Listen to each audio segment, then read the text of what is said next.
Okay, welcome to 3.8. This is where everything connects: developer tools, messaging, IoT, and more.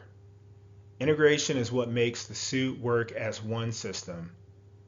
Messaging tools like SNS, SQS, and EventBridge link applications together.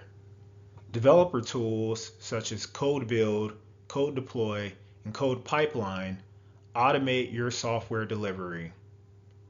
Amplify and AppSync bring front end and mobile apps to life, while IoT Core and Greengrass connect devices worldwide. Taking it back to Iron Man, when Tony synchronizes his suits and weapons from a distance, that's integration at work. AWS services communicate in the same way: fast, secure, and coordinated. When your systems can talk to one another without issue, you've built your own Iron Man ecosystem. All right, and you've completed Domain 3, the Iron Man of the cloud.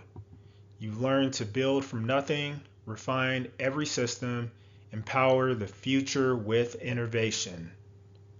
The next challenge is Domain 4, where we unleash data and software development concepts, the heart of automation and AI. If this helped, please remember to like, share, and subscribe, and I'll see you next time.